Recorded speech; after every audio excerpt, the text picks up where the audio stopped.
शादी करूं।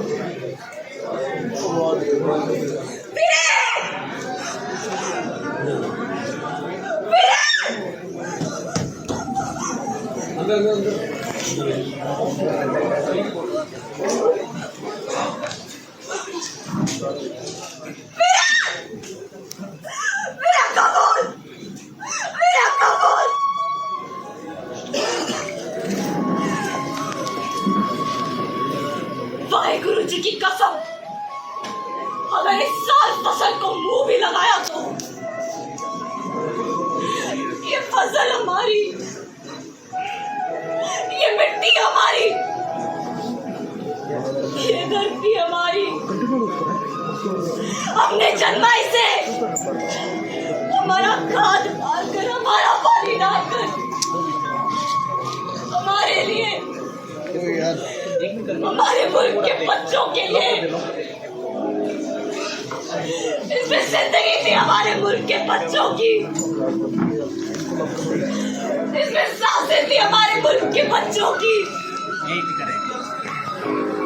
और ये सांसें एक साथ मिलकर आसमां को जा देती, धरती हिला देती, नाले बहा देती। अगर इन्हें जिंदा रहने का मौका मिला होता तो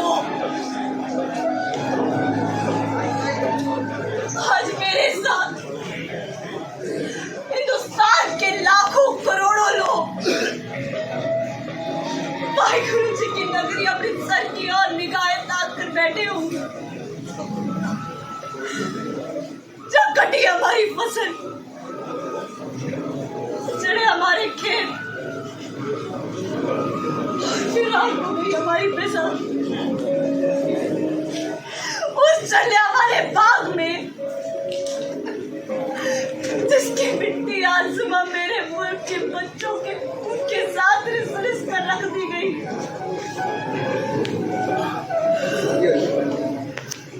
ओ गांधी, ओ महात्मा, हम अपने बच्चे में तुम्हारे हवाले फेंकते हैं इनकी नन्ही धड़कनों को तुम्हारी गोद में। जाओ, ले जाओ और बतला दे उन दूर के सौदागरों को कि आज के बाद पंजाब की हर बैसाखी का मिजाज कुछ और होगा, कुछ और होगा, कुछ और होगा।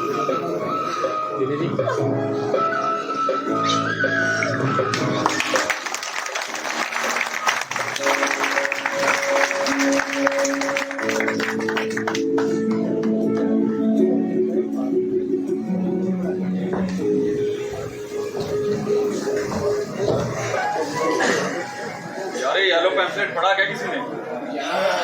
ये क्या? अरे कुछ नहीं भाई, ये अपने सानियाल बाबू है ना, उन्होंने कुछ पुराने बिखरे हुए क्रांतिकारियों को इकट्ठा करके एक एसोसिएशन बनाई है जिसका नाम है हिंदुस्तान रिपब्लिक एसोसिएशन। इसका टारगेट है आजाद भारत। उसका कॉन्स्टिट्यूशन जिस पर्चे पर लिखा है वही है ये पीला पर्चा, यानी कि येलो पैम्फलेट। वाह, यानी आजादी मिली नहीं और ये कॉन्स्टिट्यूशन पहले ही छाप दिया। मतलब कि शादी नहीं की तो घर में सहरा भी छुपा के ना रखे। भाई मुझे तो इस ऑर्गेनाइजेशन पर बिल्कुल भी इंटरेस्ट नहीं। पहले ये होम रूल सोसाइटी, फिर उसके बाद वो गदर पार्टी, और अब ये HRA। इन सब से होना जाना क्या है? तो फिर किससे होना जाना है? एक भगत तू मान ना मान, ये कांग्रेस पिछले 30 सालों से टिकी तो हुई है। टिकी हुई है क्योंकि वो सिर्फ टिके रहना चाहती है। नहीं, ऐसा बिल्कुल भी नहीं है। वो काम भी करना चाहती है। बस ये नॉन कोऑपरेशन वाली बात छोड़ दो। क्यों? नॉन कोऑपरेशन वाली ही बात करते हैं ना। फिर थोड़ी दिक्कत तो होगी ना भाई। दिक्कत तो होगी भाई, तू खुद भी तो उसका शिकार रहा है। इस कमरे में बैठे सभी लोग उसी के मारे रहे हैं। हाँ, तो कुछ पाने के लिए कुछ खोना पड़ता है। अच्छा, क्या पाया? ठीक है, कुछ नहीं पाया, लेकिन इस सब में भी जनता का ही दोष है। अब भाई इसमें जनता का क्या दोष है भाई? भगवती भाई, उस मूवमेंट की कुछ शर्तें थी जो तोड़ी गई, और फिर उस बंदे ने मूवमेंट वापस ले लिया। चोरी चोरा की पुलिस ने निहत्ती भीड़ पर गोलियां चलाई, 25 लोग मारे गए। बदले में गुस्साई भीड़ ने थाने में आग लगा दी, तो 2-3 पुलिस वाले जलकर मर गए। अब इसमें जनता का ही दोष बतलाकर आंदोलन वापस ले लिया। वाह, तो थाने में आग लगाने की क्या जरूरत थी? तो उनके दरवाजे पर मत्था टेक कर आगे बढ़ते। अब एक कांग्रेसी साहित्य पढ़कर आया है क्या? तू फिजूल के इल्जाम मत लगा सकते। मैं भी तुम्हारे साथ उस मूवमेंट में कूदा था। हाँ, कूदा था भाई। बाप आईसीएस, बेटे के पास करने के लिए कुछ नहीं, तो सोचा थोड़ा एडवेंचर कर लेते हैं। तू तहजीब से बात कर सकते। यहाँ बैठे हर बंदे को अपनी राय रखने का हक है, और मैं आज भी कह रहा हूँ कि उस गांधी नाम के बंदे में कुछ तो बात है। हाँ, बात तो है। मुल्क के 12-12, 13-13 साल के मासूम बच्चे जिसके लिए इस कच्ची उम्र में सड़कों पर आ गए, उसमें बात तो होगी। क्या जोश था सब में। गांधी जी ने कहा कि आंदोलन करेंगे, इन गोरों की पढ़ाई नहीं चाहिए। बसते नालों में बहाकर बच्चे तैयार, कॉपी पेंसिल किताबों में आग लगाकर बच्चे तैयार। अपने हाथों से पर्चे बांटे थे, तख्तियां उठाई थी। फिर एक दिन मालूम पड़ता है कि गांधी जी ने आंदोलन ही वापस ले लिया। वाह वाह। बच्चे मुंह बाएं ताक रहे हैं आसमान की तरफ। सरकारी स्कूलों का गेट उनके लिए बंद, सरकारी कॉलेजों में उनका दाखिला मुमकिन नहीं। कहां जाए, किससे फरियाद करें, कोई सुनने वाला नहीं, कोई पूछने वाला नहीं। याद है? हाँ याद है, लेकिन मैं तब भी इतना परेशान नहीं हुआ था। परेशान नहीं हुआ था? अबे कुत्तों के समान बिलबिलाता हुआ आया था नारकली होटल पर। अब क्या करूंगा, पढ़ाई कैसे जारी होगी? बाप तो जान से मार देगा। तहजीब से बात। अबे चूल्हे गीली हो गई थी।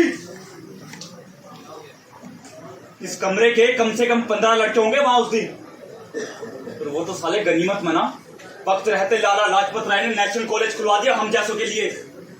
वरना हाथ में कटोरा लेकर ना दर दर की ठोकरें खा रहा होता। अबे दर दर की ठोकरें खाए मेरी जूती।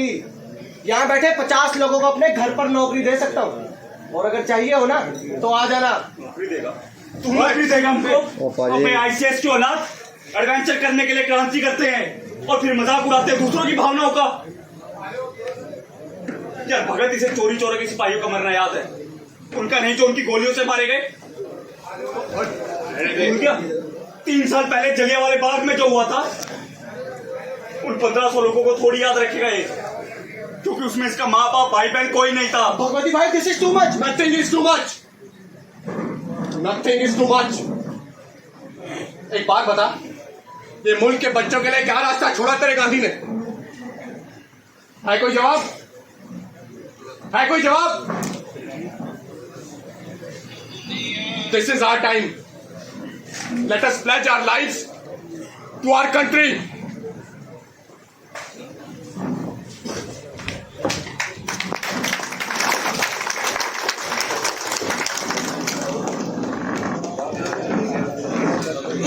देखो भगत सिंह, बिस्मिल साहब नहीं मानेंगे।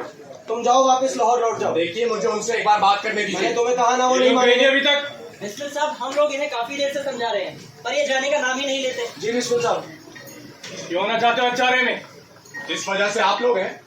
हमारी छोड़ो, अपनी वजह बताओ। वजह सबकी एक है, मुल्क की आजादी। अच्छा, और वो कैसे मिलेगी? लड़ना पड़ेगा। लड़ना पड़ेगा। सुन रहे हो? 3-4 अंग्रेज छोकर को पीट कर आए हैं, और वो भी अंधेरे में, और उन्हें ये लोग लड़ना बोल रहे हैं। वो भी शुरुआत थी बिस्मिल साहब, और शुरुआत भी कभी ना कभी की जाती है। लड़ तो पिछले 100 सालों से रहे हैं, अब तक तो मिली नहीं है आजादी। शायद लड़ने के तरीके में कोई गलती रह गई। हाँ, तो उस गलती को ये दोनों ठीक करने आए हैं। क्यों नहीं आ सकते? हमेशा से कोई ना कोई आता रहा है। शादी में शहीद होने से बचकर भाग रहे हो बरकुरदार। बिस्मिल साहब, शहीद वहां भी होना है और यहाँ भी, तो कम से कम महबूबा तो अपनी पसंद की हो। जवानी में मौत और महबूबा में कोई फर्क नहीं दिखता, जब तक कि दोनों सामने ना आ जाए। मैं दोनों का सामना एक ही तरह से करने के लिए तैयार हूँ। सोच लो भगत सिंह, बहुत तकलीफ होती है मरने में। तो आपको कैसे मालूम? आप कभी मरे हैं क्या? मौत के बारे में जितना आपको मालूम है उतना मुझे। हिसाब बराबर हुआ। बस बहुत बोलिए। इस कमरे में बैठा हर शख्स कभी न कभी थोड़ा बहुत मरा है भगत सिंह। इनके जिस्म के घाव इस बात का सबूत है। और जो तुम ये बार बार आजादी आजादी चिल्लाते फिरते हो ना, ऐसे नहीं मिलती आजादी। इसके लिए खून बहाना पड़ता है, खून। खून बहाना कोई बड़ी बात नहीं है, चाहे वो अपना हो या सामने वाले का। बड़ी बात तो ये है कि जिस्म से टपकी खून की एक बूंद आने वाली नस्ल के खून में उबाल ला सकती है या नहीं। और जहां तक आजादी का सवाल है, तो मैं आपको बता दूं कि हिंदुस्तान को सिर्फ आज़ादी की ज़रूरत नहीं है, ज़रूरी ये है कि आज़ादी हमें कैसे मिलती है। और ये कहीं हमें गलत तरीके से मिल गई तो मुझे ये कहने में हिचक नहीं होगी कि आज से 70 साल बाद भी हालात ऐसे के ऐसे रहेंगे। ये गोरे चले जाएंगे, उनकी जगह भूरे आ जाएंगे, काला बाजारी का साम्राज्य शुरू होगा, घूसखोरी सर उठाकर नाचेगी, अमीर और अमीर होगा और गरीब, धर्म जाति और जुबान के नाम पर इस मुल्क में तबाही का ऐसा नंगा नाच शुरू होगा जिसे बुझाते बुझाते आने वाली नस्लों और सरकारों की कमर टूट जाएगी। खूब, बहुत खूब, जितना सुना था उससे कई बढ़कर। चारे में तुम्हारा स्वागत है भगत सिंह।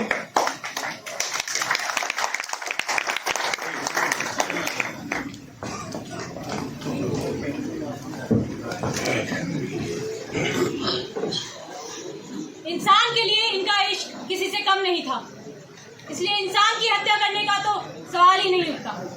भगत सिंह का एकमात्र उद्देश्य था धमाका करना, क्योंकि इन बहरों को सुनाने के लिए ऐसे ही धमाकों की जरूरत पड़ती है।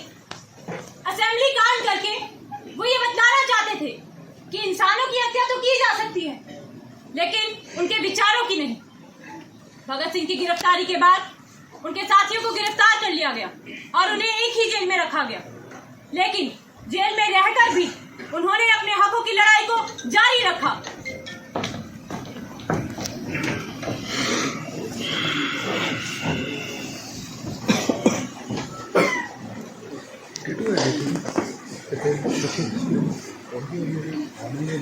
This is 5th May 1930। Lahore conspiracy case की कार्रवाई शुरू होती है। बड़ी जल्दी शुरू कर दी जज साहब, अभी तो पकड़े हुए 1 साल ही हुआ है। Order. Mister Singh and group, आप लोगों पर सुपरिटेंडेंट सैंड्रोस को नाजायज हथियार से मारने का आरोप लगता है। So how do you plead? Guilty but not guilty. Not guilty। जी अगर जायज हथियार से मारते तो क्या इल्जाम नहीं लगता? Order। Behave properly. This is court। अच्छा हुआ बता दिया, हम तो तबेला समझ रहे थे। मिस्टर सिंह, जैसा कि सबूत बतलाते हैं, असेंबली बम केस में भी आपकी जेब से एक इंग्लिश पिस्टल बरामद हुई। अब ब्रिटिश हुकूमत के पास हथियारों की कमी तो है नहीं, मुझे हैरानी ना होती अगर मेरी जेब से उस दिन इंग्लिश टैंक बरामद कर लिया गया हो। मिस्टर सिंह, आप लोगों ने अपना वायदा तोड़ा है। आप लोगों ने फिर से मुकदमा हड़ताल शुरू कर दी। आप लोगों ने अपना वादा तोड़ा है। आपने हमारी मांगे मान ली थी, लेकिन उन पर अमल करने से इनकार कर दिया। आपको इस बात का एहसास होना चाहिए कि आप इस वक्त सिर्फ रिक्वेस्ट करने की हालत में है, और इस बात का एहसास आप दोनों से ज्यादा किसी को नहीं है कि आज हम वार्निंग देने की हालत में हैं। वार्निंग! आपकी डिमांड्स पर गौर किया गया है मिस्टर सिंह। आपकी खाने को लेकर की गई डिमांड बेबुनियाद पाई गई है, जबकि हमारी जेलों के खाने का स्टैंडर्ड इस टाइम एवरेज से बेहतर है। सब्जी में कॉकरोच और रोटी में मिट्टी को अगर ब्रिटिश हुकूमत बेहतर कहती है, then we really doubt the British taste of food. London में इसे पोटैटो विद कॉकरोच और चपाती विद फिल्थ के नाम से सर्व किया जाता होगा। हिंदुस्तान में इसे घटिया खाना कहते हैं। घटिया! आप लोगों की दूसरी डिमांड है कि आप लोगों से स्तर से नीचे का काम ना करवाया जाए। For your kind information mister Singh, काम होता है, उसमें स्टैंडर्ड की कोई गुंजाइश नहीं होती। तो फिर वकील साहब एक काम कीजिए, किसी दिन बग्गी में बिठाइए हमें और खुद बैठिए आगे अपनी मेम साहिबा के साथ, घोड़े की लगाम थामे, और फिर उनसे कहिएगा कि अपनी पतली सी महीन आवाज में कहें, हटो मिस्टर सिंह आ रहे हैं। काम के स्टैंडर्ड का फर्क मालूम पड़ जाएगा। आप लोगों की तीसरी डिमांड है कि आप लोग पॉलिटिकल प्रिजनर्स हैं, इसलिए आप लोगों को पढ़ने लिखने का सामान बेरोक टोक मुहैया करवाया जाए, साथ ही एक न्यूज़पेपर सरकारी खर्च पर दिया जाए, और नहाने की अच्छी सुविधा हो और पहनने को अच्छे कपड़े। आप लोगों को क्या लगता है मिस्टर सिंह कि आप लोग किसी हिल स्टेशन पर कैजुअल लीव पर आए हैं? सर जी, आप लोग अपना घर बार छोड़कर हमारे मुल्क में इस तरह से घुस आए हैं जैसे कोई और नेबल लेडी अपना नाजायज बच्चा पैदा करने के लिए सोसाइटी से भाग कर चली आती है। आप लोगों को क्या लगता है हमारा मुल्क कोई नर्सिंग होम है और आप लोग मैटरनिटी लीव पर हैं? ऑर्डर ऑर्डर, सबको हथकड़ी पहनाओ। मिसेस सिंह, आपको हथकड़ी पहननी होगी। हम हथकड़ी नहीं पहनेंगे। You have to follow the rules and regulations of the court, Mr. Singh. This is my order. Do hell with the law and orders. हम हथकड़ी नहीं पहनेंगे। और वैसे भी ब्रिटिश हुकूमत के फैसले तो इतिहास का हिस्सा बन चुके हैं। ना ही हमें इन्हें सुनने की ख्वाहिश बची है और ना ही इनका इंतजार करने का सब्र। इनकलाब जिंदाबाद, इनकलाब जिंदाबाद, इनकलाब जिंदाबाद, इनकलाब जिंदाबाद।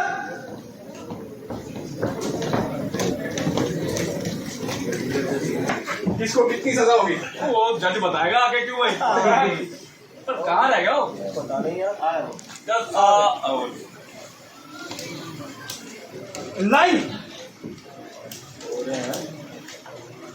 प्रेम दत्त, 2 साल की सजा सुनाई जाती है। शिव वर्मा, 4 साल की सजा सुनाई जाती है। बटुकेश्वर दत्त, आजीवन काला पानी की सजा। And on 23 March 1931, Bhagat Singh, Sukhdev and Rajguru फांसी की सजा सुनाई जाती, to be hanged till death। क्या बात है। Thank you, thank you.